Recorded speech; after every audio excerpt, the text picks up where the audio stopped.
13,000 feet की ऊंचाई, चारों तरफ बर्फ और टेम्परेचर -20 से -23 डिग्री।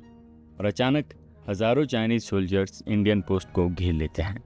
और सबसे शॉकिंग बात पता क्या है? उस पोस्ट पर थे सिर्फ 120 इंडियन सोल्जर्स।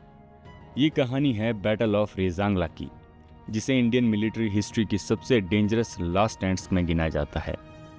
बात थी 18 नवंबर 1962 की। इंडिया चाइना वॉर चल रही थी और लद्दाख के रेजांगला एरिया में 13 कमाओ रेजिमेंट की 40 कंपनी तैनात थी। कंपनी को लीड कर रहे थे major Shaitan Singh. Chinese army की संख्या कई गुना ज़्यादा थी, उनके पास बेटर वेपन्स और हैवी सपोर्ट भी था। लेकिन प्रॉब्लम ये थी कि इंडियन सोल्जर्स के पास प्रॉपर विंटर क्लोथिंग तक नहीं थी। फिर भी चाइनीज़ ट्रूप्स ने रात में हमला शुरू कर दिया, तो इंडियन सोल्जर्स ने पोजीशन छोड़ने से मना कर दिया। बैटल इतनी ब्रूटल हुई कि कई जगह हैंड टू हैंड फाइट तक हो गई।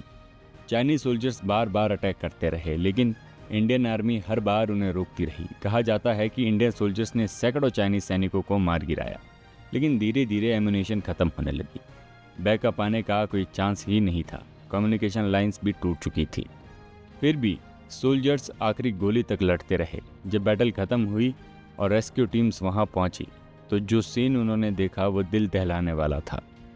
कई जवान अपनी राइफल्स को पकड़ते हुए मिले, कुछ मशीन गन के साथ जमे हुए थे और कुछ सोल्जर्स फॉरवर्ड पोजीशन में डेड मिले। मतलब आखिरी सांस तक पोस्ट नहीं छोड़ी गई। करीब 120 में से 114 भारतीय सैनिक शहीद हो गए, लेकिन उनकी ब्रेवरी इतनी लेजेंडरी बनी कि आज भी रेजांगला को इंडियन आर्मी की ग्रेटेस्ट बैटल्स में गिनाया जाता है।